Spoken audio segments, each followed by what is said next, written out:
enfermedad psicológica y por ende después colapsa e impacta en lo primero que se encuentra, que es el cuerpo físico.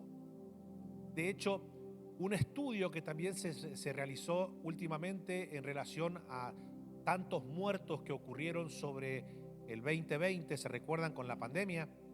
Bueno, muchas de las personas que murieron, básicamente murieron por el temor, por el terror que tenían de verse afectados por este COVID, que al final, al parecer, nadie sabía con qué enemigo nos estábamos enfrentando, aunque muchos sabían.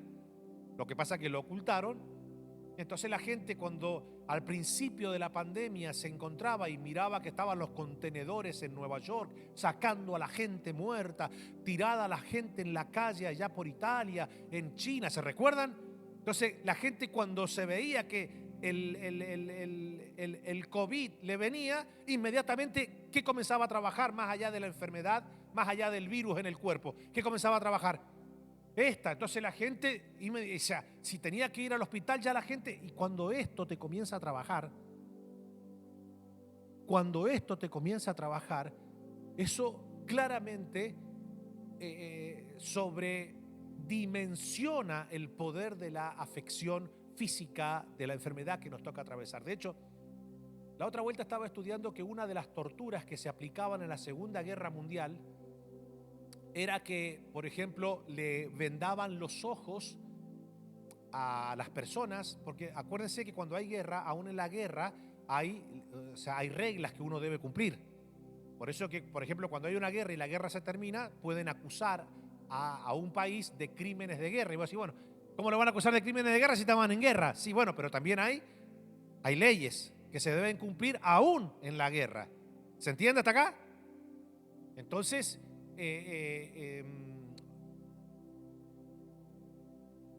cuando en la Segunda Guerra Mundial se aplicaban cierto tipo de torturas, una de las torturas era que le vendaban los ojos a las personas y lo ingresaban a un lugar donde, por ejemplo, la gente que estaba allá adentro encendían, por ejemplo, como sierras.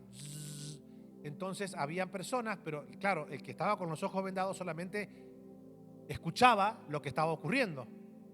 De esa manera, por ejemplo, la gente que estaba ahí, que eran todos parte del ejército al cual estaban torturando a la persona que habían traído a ese lugar, y comenzaban a gritar: no me saque los ojos, no los ojos, me duele, no me cortes el brazo, ay, me duele la uña. Y comenzaban como que, entonces cortaban cosas, pero no eran personas. Entonces la persona que estaba escuchando, pero que tenía los ojos vendados, al sentir todo el dolor que estaba alrededor, le agarraba ataque al corazón y morían. Pero no se le puede acusar de crimen de guerra cuando la autopsia dice que murió de un ataque al corazón. ¿Por qué? Porque era todo por acá, por el oír. Entonces, comencé a darme cuenta que muchas de las enfermedades que nosotros atravesamos en ocasiones son producto de vivir en un mundo donde permanentemente nos viven metiendo altas dosis de miedo. ¿Sí o no? Y es muy importante que usted y yo aprendamos a vivir confiados en el amor del Señor. Porque la Biblia dice que el amor de Dios echa fuera todo temor. De modo que el que teme no ha sido perfeccionado en el amor del Señor. ¿Por qué? Porque hay una verdad eterna y gloriosa que nosotros debemos atesorar en nuestro corazón, y es que Dios es nuestro sanador. Y esto lo debemos nosotros creer con todo nuestro corazón. Dígame si no es lindo vivir sanos. Levánteme la mano. Bueno, pero ¿qué sentido tiene creer que Dios es mi sanador cuando no tengo ninguna enfermedad que me esté azotando? Entonces, gran parte de los creyentes, paradójicamente, creen que Dios es su sanador mientras están sanos. Pero cuando les toca enfrentar una enfermedad, se llenan de temor. Dígame si no es así. Pero es allí donde tenés que comenzar a creer que Dios es tu sanador.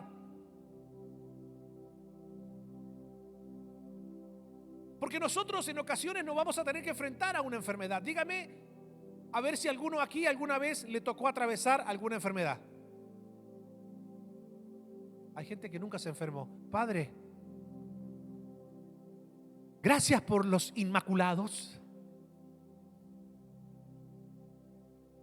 Ahora, cuando la enfermedad se hace presente, los médicos de hoy tienen muy poco tacto para dejarte saber el cuadro que estás padeciendo. Capaz que te agarró un calambre y te dice, hay 2 millones de personas que se mueren en el mundo por calambres. Es decir, lo que tengas siempre te llevan al extremo. Yo, cuando llevaba a las niñas al pediatra con mi esposa y le decíamos, tú sabes que a mi hija le está doliendo un poquito la cabeza, y hay que fijarse si no tiene agua, porque si no, a ver si no le entró agua al cerebro. O sea, cuestiones así raras. Sí, que vos decís, ¿de dónde rayos sacan esto? O sea, si no hay enfermedades se las inventa, ya demasiadas enfermedades hay para que se sigan inventando. Pero claro, ahora nosotros tenemos, escuchen, ahora nosotros tenemos una situación bastante compleja. Porque, históricamente la medicina, los médicos se preparaban para trabajar con los enfermos y ayudarles a vencer la enfermedad, ¿sí o no? Con el pasar del tiempo y en nuestra generación, la industria de la medicina se comenzó a dar cuenta que cada persona no merece estar sana, porque es menos plata para ellos. Entonces hay que enfermar a la humanidad, hay que adoctrinar al mundo que no es normal que esté sano. No me conviene que esté sano. ¿Por qué? Porque entonces está la medicina y está la industria farmacéutica. Entonces hay que enfermar a la gente. Usted sabe que en el supermercado, yo le podría decir que un 50% de las cosas, y estoy siendo bueno, un 50% de las cosas que se venden son totalmente nocivas para la salud física, y que por regla general es lo que la gente más consume. Yo te hago una pregunta. Acá, en los Estados Unidos y en cualquier parte del mundo, hay inspección. Acá se llama FDA, aquí en los Estados Unidos, que ellos inspeccionan que los alimentos estén en condiciones para que puedan ser consumidos por las personas. Yo te hago una pregunta. ¿Por qué se permiten que ciertos alimentos que ellos saben que tienen altos contenidos que enferman el cuerpo, permiten que estén en los racks? ¿Cómo se dice racks en español? En los estantes. I'm so sorry.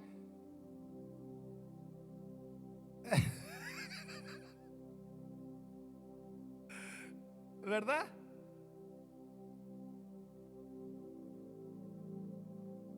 Claramente hay una situación que nosotros debemos ir conociendo. Para que podamos nosotros caminar en este maravilloso mundo de la sanidad, debemos entender no solamente que Dios es nuestro sanador y que el Antiguo Testamento lo llama Jehová Rafa, Jehová es mi sanador, y en el Nuevo Testamento es sobre los enfermos pondrán las manos en el nombre de Jesús y ellos sanarán. Entonces, todos los días, uno debe ir aprendiendo todo lo relacionado con nuestra salud. ¿Por qué? Porque es muy rico estar sano. Por eso que recién les pregunté cuántos han atravesado una enfermedad. Y es muy feo estar enfermo. ¿Sí o no? Mira, hay gente que lastimosamente, y lo digo con todo dolor de corazón, anhela estar enferma. Y usted se pregunta, ¿pero por qué, pastor? Porque tienen una falta de estima tan grande que dice, pastor, solo cuando me enfermo me vienen a ver, me llaman. Entonces dice, no me conviene estar sano, porque cuando estoy sano parezco invisible. Ahora, a ustedes, viejos de 40 años, a ustedes, viejos de 40, les voy a hablar. Deje de atragantarse con comida chatarra. Porque si usted quiere llegar a los 70, a los 80, bañándose solo, levantándose, ¿sí o no? Cuídese a partir de ahora. Cuídese de ahora. Mira cómo me miran. Cuídese. Porque somos, fuerte, a ver, diga conmigo, somos. En Argentina decimos we are.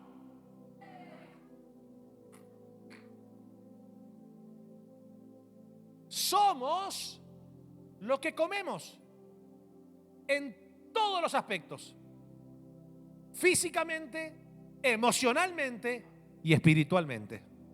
Por eso que el apóstol dijo lo siguiente, el apóstol Pablo en Tesalonicense dijo, y todo vuestro ser sea guardado irreprensible hasta la venida de nuestro Señor Jesucristo, espíritu, alma y cuerpo.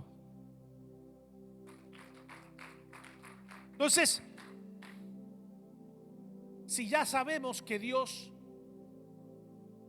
es nuestro sanador, que se complace en vernos sanos, que tiene el poder para vencer toda enfermedad, de allí nosotros debemos entender cómo podemos recibir la sanidad divina. Entre los principios que debíamos aplicar, la semana pasada rápidamente vimos que había que creer en el nombre de Jesús para que ese poder se activara sobre la enfermedad. También dijimos que para recibir la sanidad divina debíamos aprender a discernir la raíz de la enfermedad que nos tocaba atravesar. Hablamos también de que debíamos aprender a creer en la sanidad antes de verla reflejada en nuestro cuerpo, porque eso es la fe. La fe cree. O sea, a ver, cree sin ver, porque cree que Dios no mintió. En esencia, ¿qué es la palabra fe? Creer que Dios no miente. Esa es la fe. Entonces, ahora vamos a entrar en el cuarto principio que debemos aplicar, y es algo sumamente importante que lo podamos entender, y es lo que comencé hablando ahora. Para recibir la sanidad de Dios, para caminar en su sanidad, nosotros debemos aprender a cerrar la puerta del miedo. Muchas de las enfermedades que nos toca atravesar es producto de que vivimos llenos de temor a la enfermedad. Entonces de repente un médico nos dice que nos encontró algo, y dígame si no es, una vez que el médico dice detecté algo, ¿qué hace nuestra mente inmediatamente? A ver, ayúdeme. No, en serio. A ver, todavía el médico no te ha dicho nada, solamente te dice hemos encontrado algo. La mente, si es muy, pero muy, muy dramática, ya está pensando en cuánta gente va a ir a mi velorio. Dígame si no es así. Hay gente que es súper dramática. Pero si no solamente el médico te dice hemos encontrado algo, después el médico te dice y hay que hacer algo ya, vos te vas a dar cuenta que el ánimo se comienza a revolucionar y se te empiezan a pasar muchas cosas por la mente. En serio, se te empieza a... Pero estoy hablando que esto es cuestión de ¿qué? De segundos. Pero todo eso que va ocurriendo, nosotros tenemos que entender que va calando profundamente en nuestra alma, que puede afectar considerablemente nuestros pensamientos y que eso puede empeorar el cuadro físico que estoy atravesando. Entonces, ¿qué sucede? En ese flash que se te pasa en el momento que el médico recién está dando las primeras explicaciones de lo que han encontrado, que todavía no te ha dicho nada, te ha dicho hemos encontrado algo, hay que hacer algo urgente, inmediatamente ya se te comienza a pasar. ¿Y qué va a pasar con mis hijos? ¿En qué se va a gastar el seguro mi marido? ¿Quién va a ser la filistea incircuncisa que lo va a seducir? Dígame si no es así. Sola no me voy, me lo llevo conmigo. Si nos casamos los dos en el mismo altar, nos vamos los dos en el mismo ataúd. Cosas locas que se les pasan a las mujeres.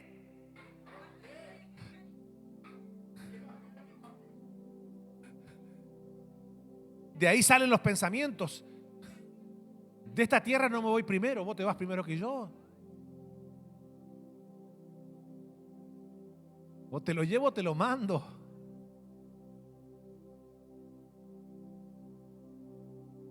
Entonces, escuchen esto que es sumamente interesante. Nosotros somos bombardeados por medio de la televisión con noticias que permanentemente van alarmando a la sociedad con nuevas enfermedades, con nuevas situaciones. Entonces ahora, están diciendo que ahora hay que tener cuidado con esta nueva epidemia que ha salido, que es la del mono, la viruela del mono. ¿Me entendés? Ya gente que hasta dejó de comprar banana, mi hermano. Ya ni se rascan las axilas, le pica y para no hacerse así, hacer así. Parecen el Dibu Martínez cuando le atajó el penal a Francia, mi hermano. Ya, en serio. O sea, la gente está... Entonces, es un problema serio. Es un problema serio. Entonces, yo necesito que podamos entender lo que Dios nos está ministrando, porque como la enfermedad está instalada en esta sociedad, en este mundo, muchas de las enfermedades son contagiosas, otras nos la buscamos nosotros con la mala alimentación o una vida sedentaria. O sea, necesitamos nosotros mover el esqueleto, transpirar. Necesitamos nosotros entender que también la vida sedentaria puede generar afecciones. Salga, camine, tome aire, respire, inhale, exhale, estírese. Ay, pastor, me duelen todos los huesos. ¿Y cómo no te duelen los huesos si estás todo el día sentado? Y y encima dice, se me levantó el diablo. Dice, ¿qué día? Dice el diablo, si yo nada, yo qué culpa tengo que esté todo el día sentado ahí. Sí, ahí el diablo echado y a la cucha, diablo, a la cucha. No, porque a veces el diablo, yo me imagino al diablo con depresión, pero ¿por qué echa toda la culpa a mí, estos cristianos?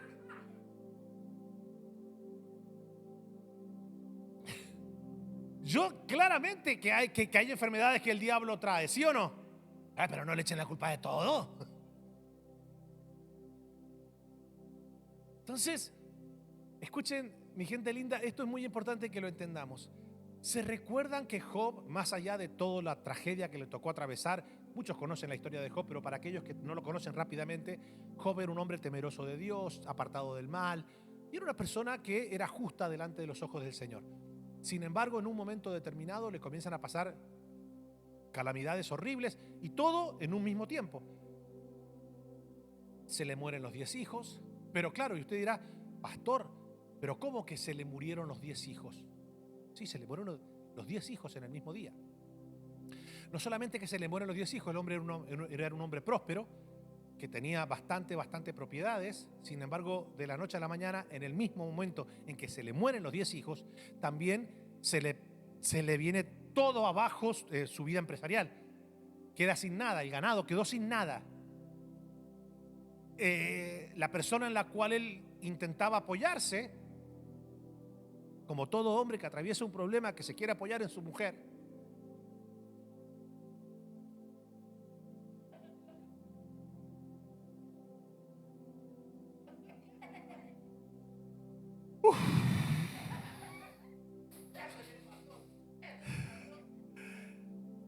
fue a buscar, porque ella, cuando tenía todo lo que tenía, ella le decía, honey, babe, love. Claro, si la tenía como una reina. Y ahora el tipo dice, bueno, yo a esa que me decía honey, ahora que le voy a decir estoy mal, hemos quedado sin nada. Seguramente que me va a abrazar y me va a decir, en las buenas y en las malas contigo, mi amor.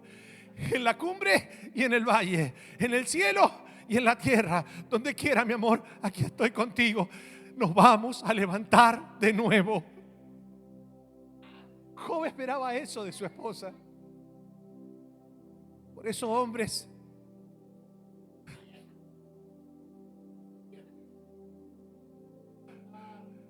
hay gente que dice: no, pastor, las mujeres de ahora son tóxicas. No, esto ya viene de Job. Esto es de larga data.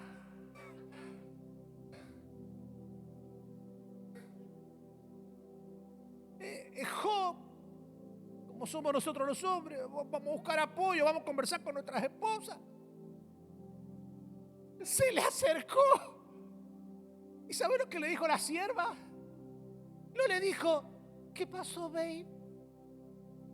¿Sabe lo que le dijo? ¿Qué? Muérete, le dijo la desgraciada.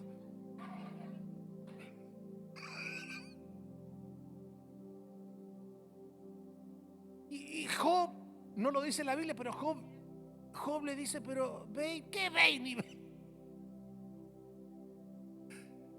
Para cómo no solamente que le dijo muérete, le dijo maldice a tu Dios. No le dijo a nuestro Dios. Sí, porque parece ser que la esposa, mi Dios es mientras me tenga bien. Cuando me toca atravesar una prueba, es tu Dios, no es mi Dios.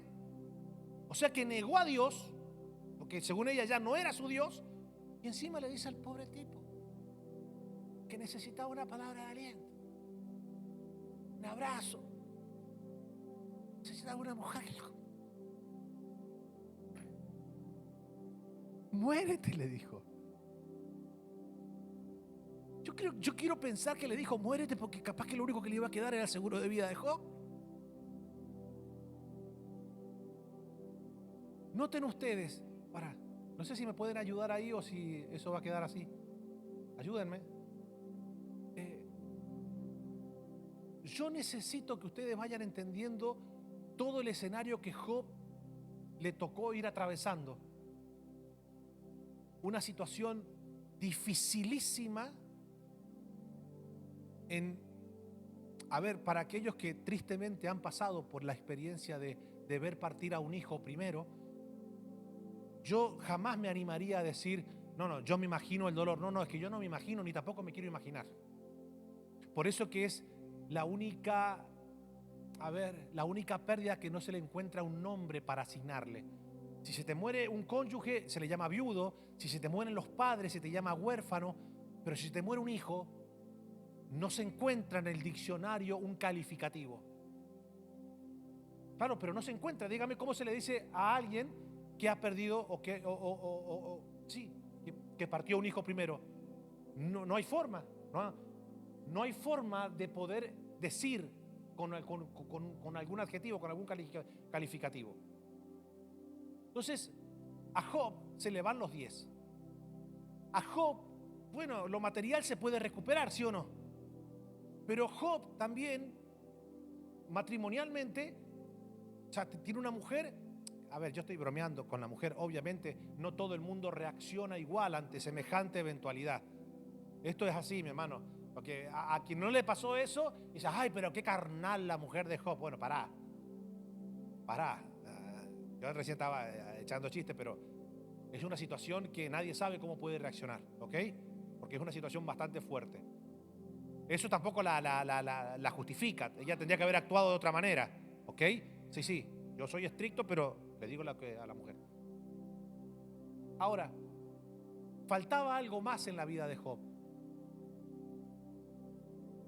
Y usted, pero pastor, aparte de todas esas cosas, ¿qué más le pasó? Le agarró una enfermedad que, más allá de que te podía llevar a la muerte, era una enfermedad totalmente incómoda, porque era sarna. Y entonces todo el cuerpo te comienza a picar, y mientras más te rascas, más se te va carcomiendo la piel. O sea que es algo, yo le puedo asegurar que es una enfermedad súper difícil de sobrellevarla, por lo incómoda que es, por lo dolorosa que es, por lo apestosa que es. Entonces Job comienza tal vez enfrentando su crisis, queriendo dar expresiones de estoy bien, estoy fortalecido espiritualmente y estoy fortalecido en el Señor. Y comienza diciendo, Jehová dio, Jehová quitó, sea el nombre de Jehová bendito. Eso a la mujer la puso, para colmo que la mujer estaba totalmente sacada. Job le dice, como las necias ha hablado. ¿Para qué le decía eso? Job le dice, como una mujer necia ha hablado.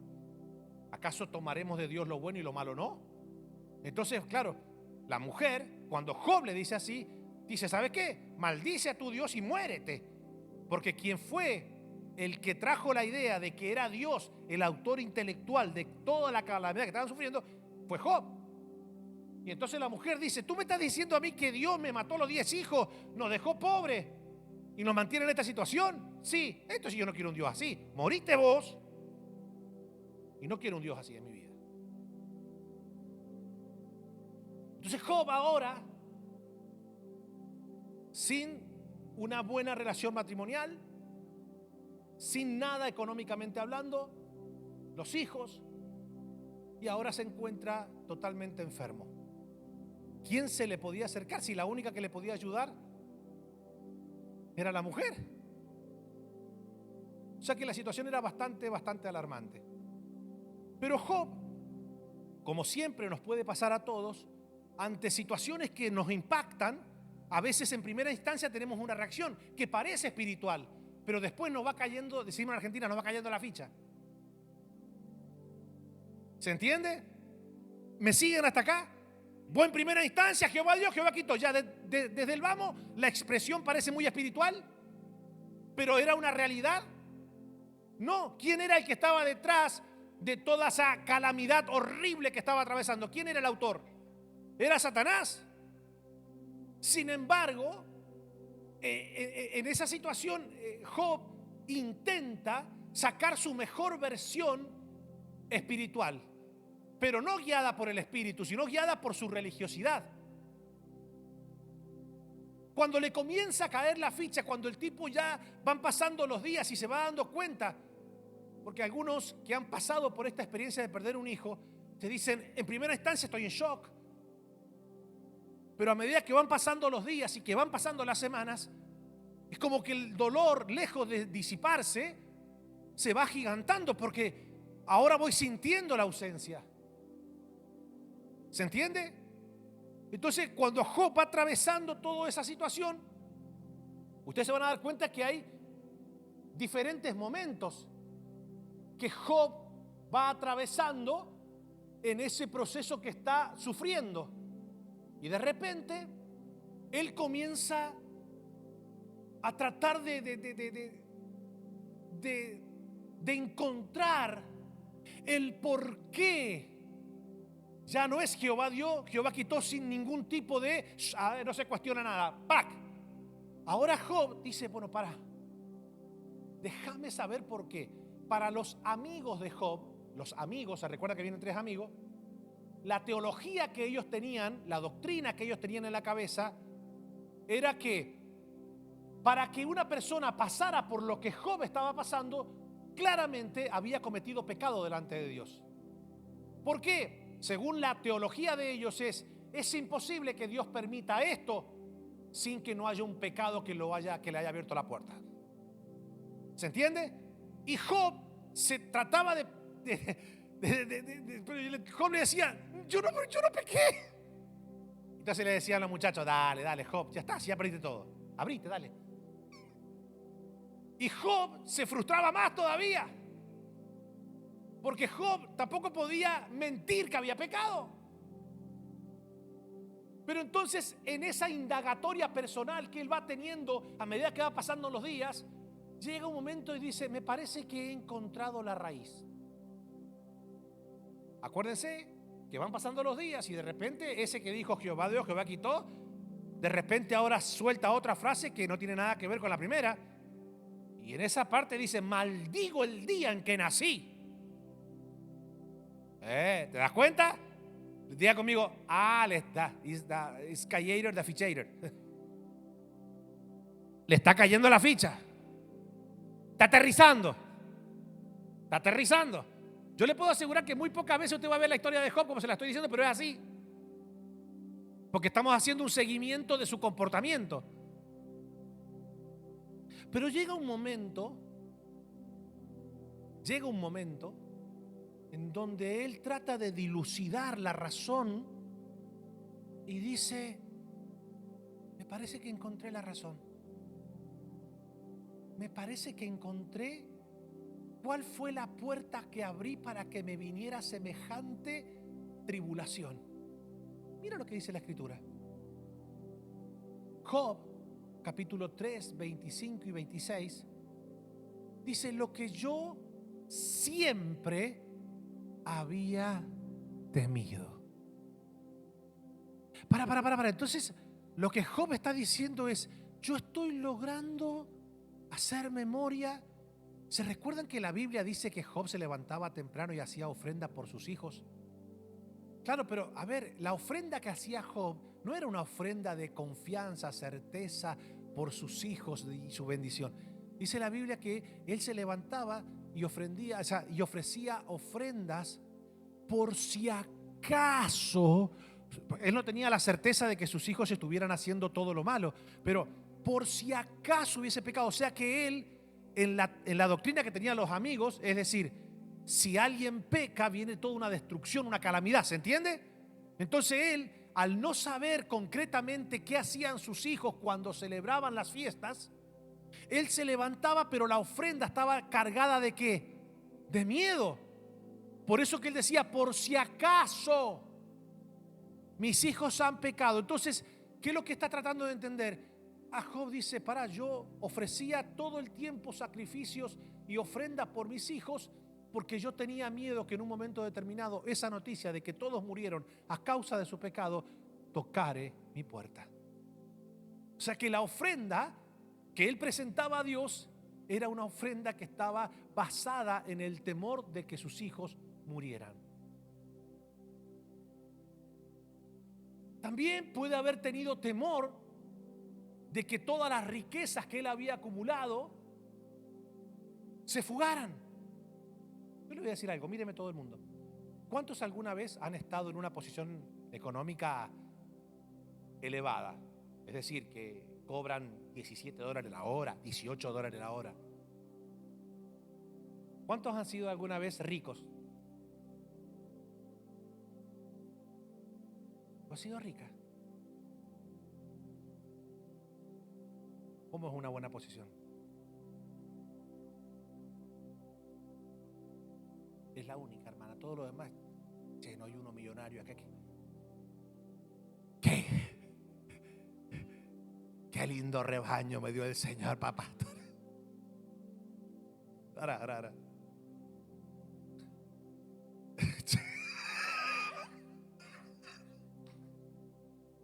No hay uno con vaca gorda, tanto.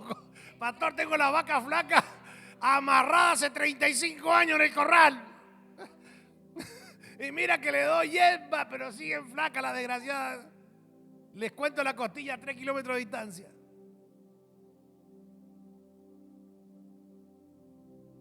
Se escuchen esto.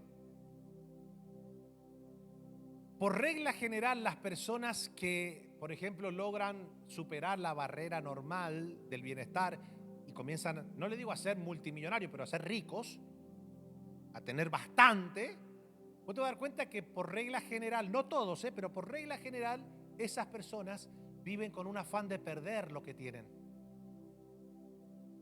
¿Sí o no?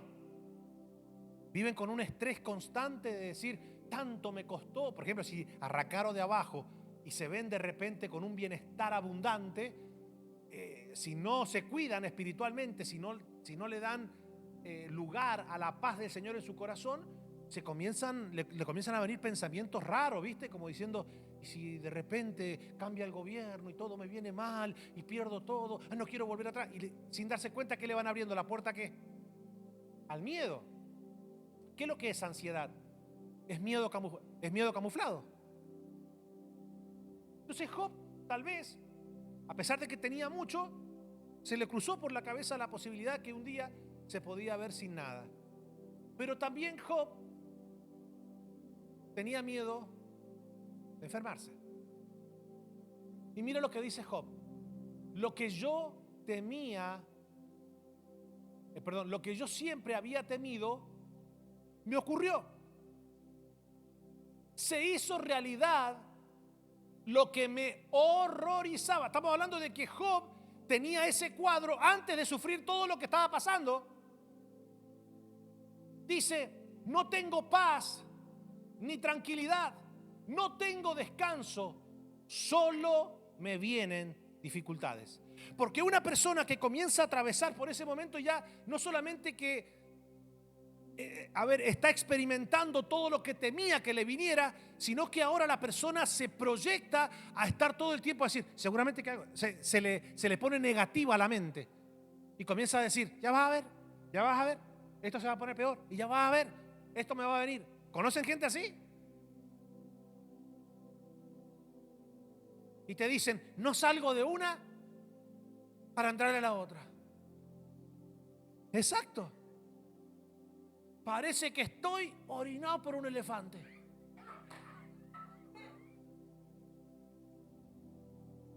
Sí, sí. Entonces, ¿usted cree que ese es un lenguaje de personas que profesan la fe en Cristo? No. Es un lenguaje de las personas que todo el tiempo se las pasan expectando todo lo malo. Entonces, yo necesito que entendamos que el miedo es aterrador, es horrible, es como un imán. Un imán es algo que atrae lo semejante. Usted pone un imán y quiere atraer una madera, no lo va a traer. Atrae lo semejante. Cuando yo le abro la puerta al miedo, entonces miedo es todo lo malo que yo temo que me ocurra. Entonces, ¿qué es lo que me deja saber el temor? Número uno, que no he sido perfeccionado en el amor de Dios. Porque el que conoce el amor de Dios no tiene por qué temer, porque sabe que ese amor paterno de Dios nos protege, nos provee, nos redime, nos salva, nos ayuda, nos fortalece. La persona camina confiada. Pero en ese amor, si en un momento determinado a nosotros, porque vivimos todavía en un cuerpo corruptible y se puede enfermar, porque fe no es decir yo tengo fe, por cuanto tengo fe la enfermedad no tiene autoridad sobre mi cuerpo. No, no, no. A pesar de que caminamos en fe, todavía vivimos en un cuerpo corruptible hasta que nosotros vivamos en la promesa a la cual Pablo nos invita a decir, cuando esto corruptible se vista de incorruptible y esto mortal se vista de inmortalidad. Entonces, el hecho de caminar con Cristo, el hecho de caminar bajo la paternidad de Dios, el hecho de caminar en fe no indica que en un momento determinado este cuerpo que todavía no ha sido transformado enfrente una enfermedad. Porque cuando yo te enseño a ti de que si tú tienes fe, es imposible que te enfermes. Si yo te enseño eso, el día que te toque a enfrentar una enfermedad, tu fe se va a ver debilitada, quebrantada. ¿Se entiende, verdad? Entonces, no. ¿Caminamos bajo la paternidad del Señor? Sí. ¿Caminamos en fe? Sí. ¿Caminamos confiando en el poder sanador del Señor? Sí. Bueno, pero eso no indica que en un momento determinado atravesemos una enfermedad. Y cuando nos toca atravesar la enfermedad, número uno, tenemos que entender que debemos caminar confiados en el Señor. No abrirle la puerta a ningún miedo que nos quiera invadir por cuestiones de enfermedad. Si vas al médico y el médico te dice, hemos encontrado algo, no agarres ahora y le digas miedo, por favor, susúrrame. Porque el miedo va a magnificar, sobredimensionar todo diagnóstico. El miedo comenzará a presentarte una visión del diagnóstico totalmente nefasto. En el momento en que el médico se ponga serio y te comience a dar un diagnóstico adverso, pues lo primero que debes hacer es, escuchar lo que el médico te dice y mantener los ojos puestos en el autor y consumador de nuestra fe. Entonces, esto es importantísimo que lo entendamos. Y en ese proceso que nos toca vivir, quizás vamos a caminar confiados. ¿Cuánto escucharon el testimonio de Nicolás la otra vuelta cuando vino Nico a contar su testimonio que Dios lo sanó de ese cáncer?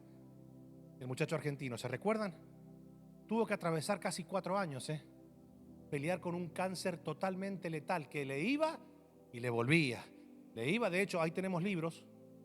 Los que pidieron el libro, que esa vuelta se quedó sin libro, porque toda la gente se llevó los pocos que él trajo. Ahí tenemos más libros para que usted pueda ver el testimonio de cómo el Señor lo sanó de ese cáncer le hicieron un trasplante de médula ósea, pero el cáncer era, ¿cómo? Sí, linfoma. Para más la información, ahí está, linfoma de Hopkins. Ya está, ella es médica. Linfoma de Hopkins. Bueno, si usted dice pastor, ¿qué es eso? Muy pocas personas salen con vida de ese cuadro. Es un cáncer muy agresivo. A él le había invadido todo el cuerpo, le iba y le volvía, y llegó un momento determinado donde ya los médicos le dijeron que no había más nada que hacer. Ahí está él, ya han pasado más de 10 años de aquel milagro glorioso que el Señor hizo.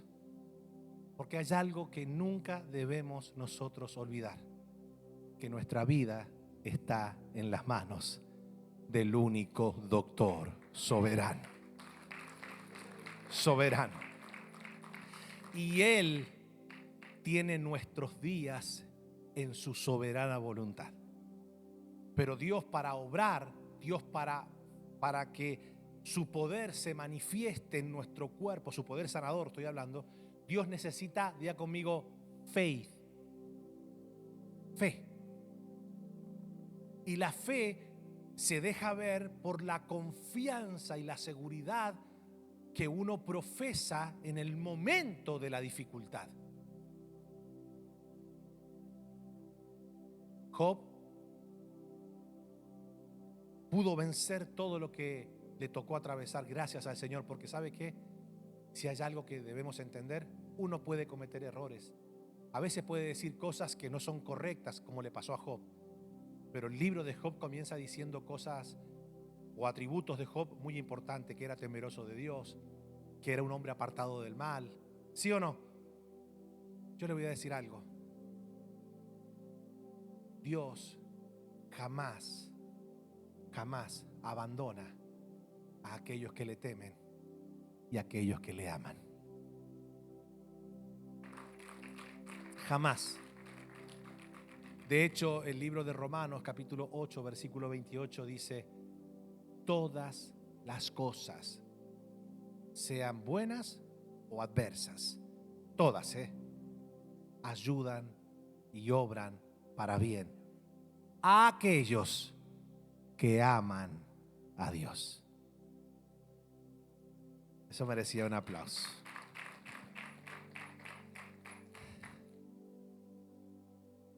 La semana que viene vamos a ver otro principio que es fundamental, que debemos nosotros reconocer para evitar enfermedades o para salir de ellas. En ocasiones, como les dije, hay enfermedades que vienen producto del temor. ¿Sí? ¿Me siguen? Pero también hay otras enfermedades que son producto del rencor.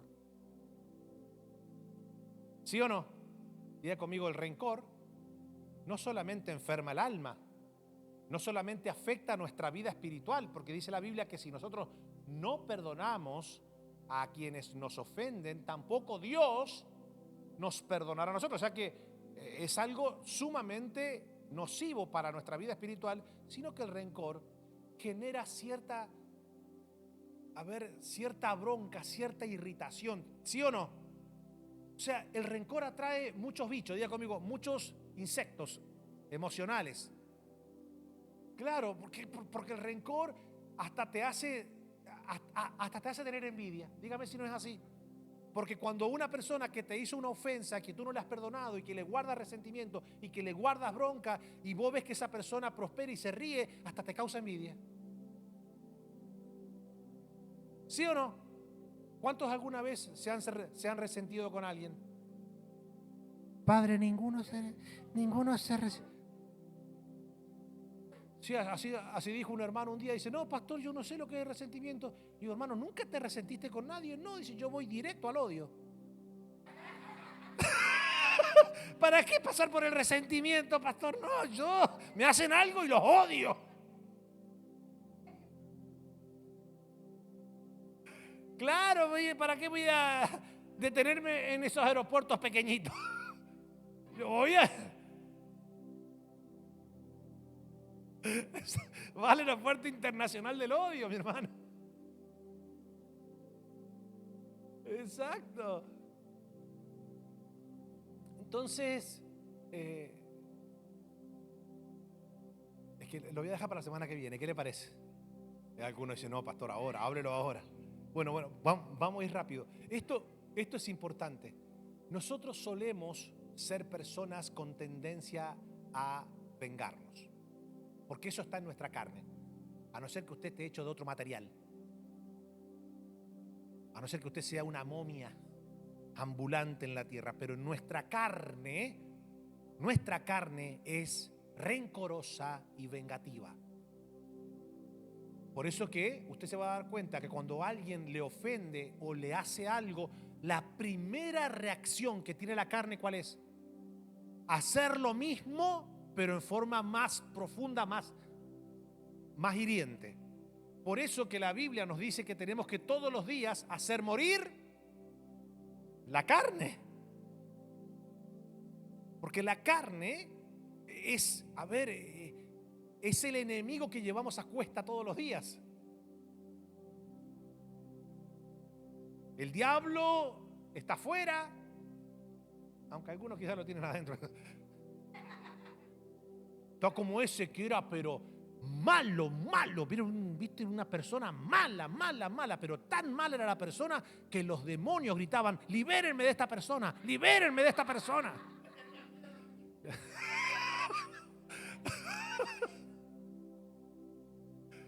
Entonces venía el pastor y le decía, reprendo al demonio, y el demonio le decía, no, reprenda a la persona, sácame de aquí, decía el demonio. Escuche, pero es importante esto.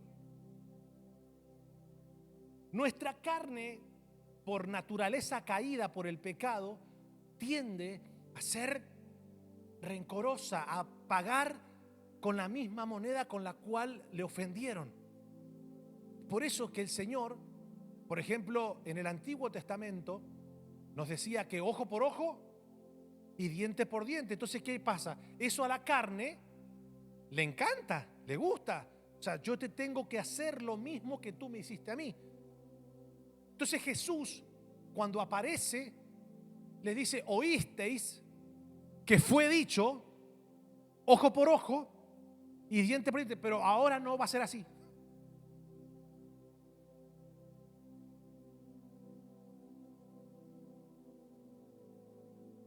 Porque en la ley antiguo testamentaria, la ley era, la ley en el Antiguo Testamento claramente debía ser justa en el aspecto de que cada quien debía recibir lo mismo que hacía.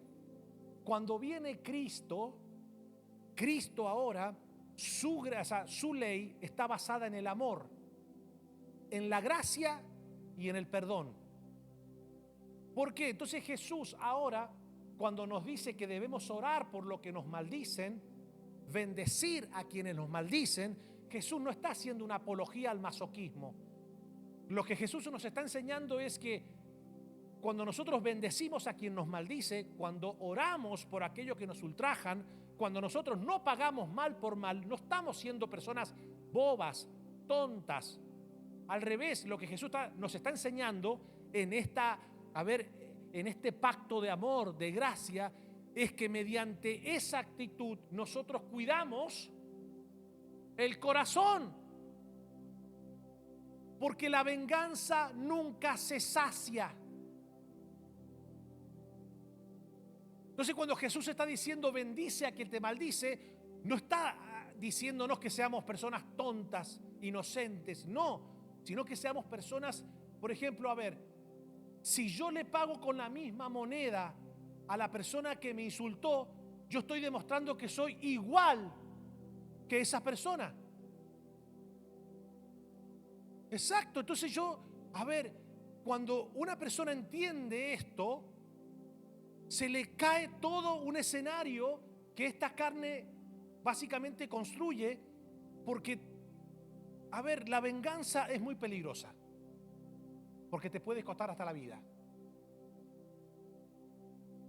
No solamente que la venganza hace que uno permita que el corazón se llene de un montón de cosas horribles, sino que en ese intento de vengarme, yo puedo perder la vida.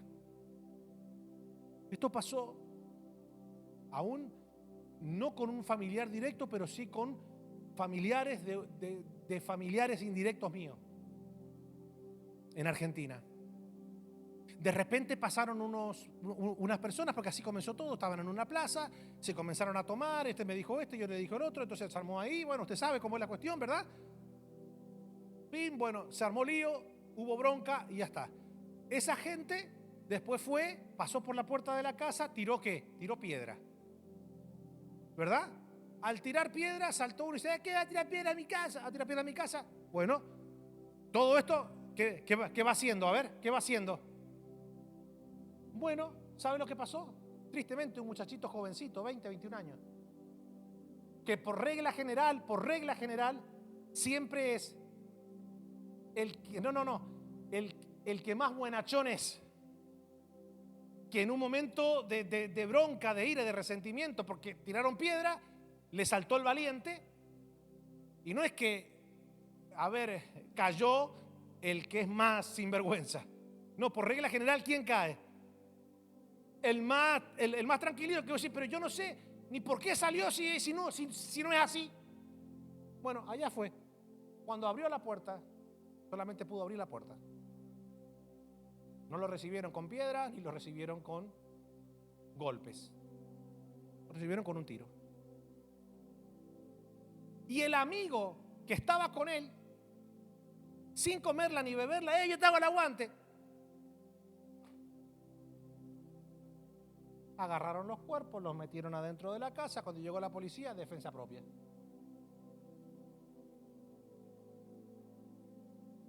¿Qué vas a hacer? Un momento de ira, un momento de venganza. Pero, me siguen hasta acá, ¿verdad? ¿Qué manera más tonta de perder la vida? Y eso ha pasado acá ha pasado un montón de veces. ¿Me entendés? Estás en el semáforo y querés pasar. ¿Le ha pasado? Y se bajan, ¿no? ¿Qué te pasa a ti? Y sacan. Oye, yo soy de Sagua la Grande. ¡Pah!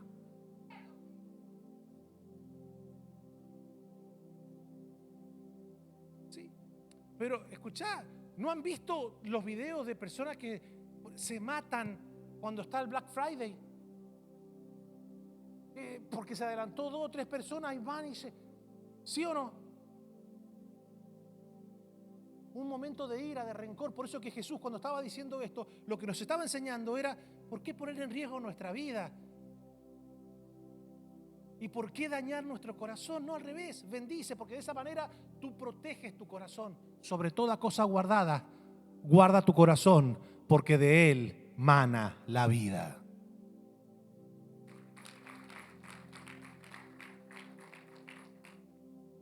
Dice, por eso, escuchen esto lo que dice la palabra, Santiago 5:16, por eso confiésense sus pecados unos a otros. ¿A cuántos les gusta confrontar a una persona que le ofendió? Levánteme la mano. ¿A cuánto le gusta confrontar? A ninguno le gusta confrontar. Si no, pastor, a mí no me gusta confrontar. Yo le como la espalda con todo el mundo, pero con la persona que me ofendió.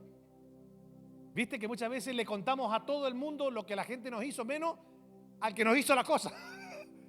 Dígame si no conoce gente así. Todo el mundo se enteró lo herido que estamos con lo que alguien nos hizo, menos el que nos hizo la herida. ¿Sí o no? Entonces dice la palabra, confiéses en sus pecados uno a otro. ¿Qué pasa? Nosotros, como muchas veces tendemos a decirle a todo el mundo lo ofendido que estamos con la persona que nos ofendió, menos de ir a hablar con la persona que nos ofendió. Como no estamos acostumbrados a eso, cuando nos toca ir a hablar con la persona que nos ofendió, lejos de que la situación termine bien, decimos en Cuba, termina peor. ¿Por qué? Porque como no están acostumbrados a confesarse las ofensas, a medida que se van confesando va subiendo ¿qué? Va subiendo la temperatura. Pero las ofensas, es imposible que no haya ofensa, porque vivimos en un mundo donde a veces ofendemos queriendo y otras sin querer queriendo y otras no queriendo. Pero las ofensas son parte. A veces nos ofenden y a veces somos nosotros lo que ofendemos, ¿sí o no? A mí cuando una persona me dice, yo nunca ofendo a nadie, soy una persona que me cuido muchísimo en eso, yo soy incapaz de ofender a nadie, soy una persona con mucho respeto y soy una persona muy buena, soy muy buena persona. Yo soy, ya esa persona te está dando cuenta que ya es muy difícil, porque claramente la Biblia dice, es imposible, dijo Jesús, que no vengan las ofensas. Por eso es que las ofensas es parte del Padre Nuestro. Perdona nuestras ofensas, así como también nosotros perdonamos a quienes nos ofenden. Entonces, básicamente lo que estamos nosotros entendiendo es que cuando alguien nos ofende, para mantener no solamente una vida espiritual sana, una vida emocional, mental sana, también el perdón hace que podamos mantener una vida física sana.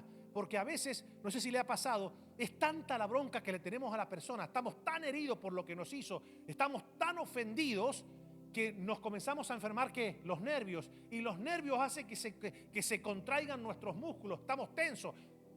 Esto solamente me pasa a mí, che. Ahí estás, Blanquita. ¿Por qué? Se te comienza a afectar todo. Entonces te comenzás así y ya le negás el saludo. Dígame, ¿qué es lo primero que le sacás a una persona con la cual estás ofendida? ¿Y qué significa la palabra saludo? Salud, dar salud. Saludar, dar salud. Y como no tengo salud con esa persona, le quito el saludo, porque no le tengo salud para darle. ¿Cómo te das cuenta que yo estoy bien con alguien? Por cómo se saluda. ¿Cómo me doy cuenta que alguien no me cae bien? Porque no lo saludo. Por eso que la Biblia habla del saludo. Debe ser entre los hijos de Dios. Debemos saludarnos con ósculo santo.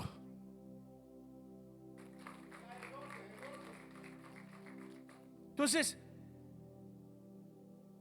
todo esto es importante. Por eso yo le dije, ustedes me están metiendo en un... Pero es que yo necesito explicotearme. Yo necesito, porque esto es muy importante, porque muchas enfermedades mentales, enfermedades espirituales, enfermedades físicas, son producto del maldito rencor. Entonces, no fuimos llamados por Dios para guardar rencor. Nuestro corazón no está no está formado por Dios para que albergue resentimiento. Nuestro corazón es para que habite el Padre, para que habite el Hijo, para que habite el Espíritu Santo de Dios. Entonces, si alguien nos ofende, ¿qué debemos tener? La humildad y la mansedumbre de acercarnos a esa persona y decirle, mira, yo no estoy diciendo que no pasó nada. No, porque tal vez pasó algo. No se trata de minimizar. Diga conmigo, perdonar no es minimizar, es reconocer. Porque hay mucha gente rencorosa que tiene la herida en el corazón, tiene el rencor en el corazón, tiene el resentimiento en el corazón, y cuando viene la persona a querer solucionar el problema, dice, no pasó nada. Está todo bien. Y se da vueltas. ¿Lo puedo decir algo? La persona herida y resentida aún contempla el pedido de perdón del ofensor como un acto de hipocresía. Porque la persona herida y resentida, en vez de decir, wow, me vino a pedir perdón, ¿verdad? Y dice, wow, ¿cómo somos hijos de Dios? Cristo me perdonó a mí, yo te abrazo, te doy un beso, ¿no? La persona resentida y herida dice, sí, ¿ahora qué? ¿Vas a solucionar todo con un perdón? Porque si realmente vos me amabas, no se trata de que ahora me vengas a pedir perdón, no hubieses hecho lo que hiciste. Entonces vos agarrás y decís, bueno, pero no puedo volver atrás y cambiar todo, y no sé, es problema tuyo eso. Eso por regla general lo hacen las esposas con los esposos.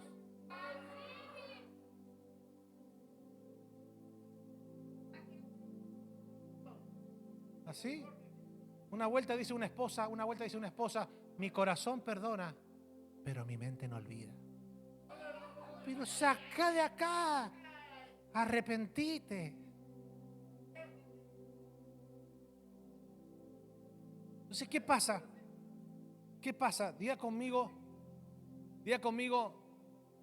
escuche, diga conmigo, no hay nada fuerte. A ver, no hay nada, there's nothing, there's nothing that the perdonator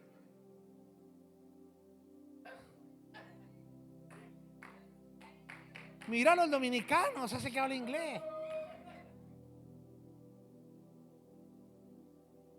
No, escúcheme, no hay nada que el perdón no pueda sanar.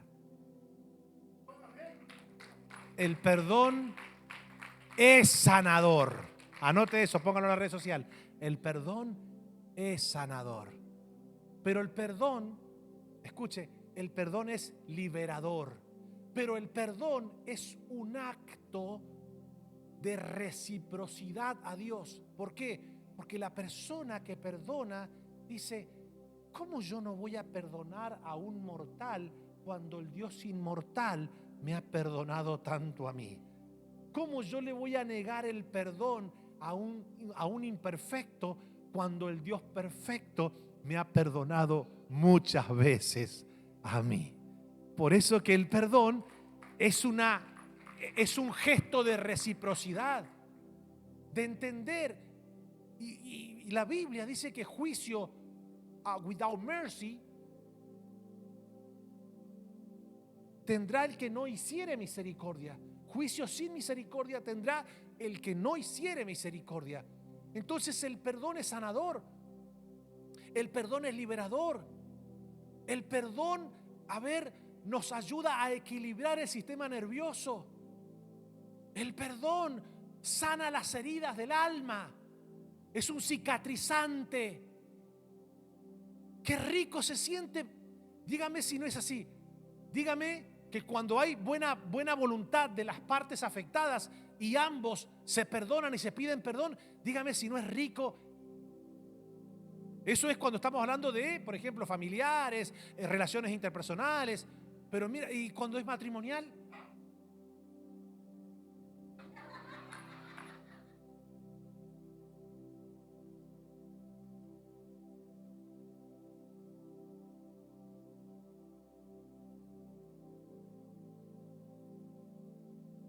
el perdón, mi hermano, hasta despierta la química más apagada.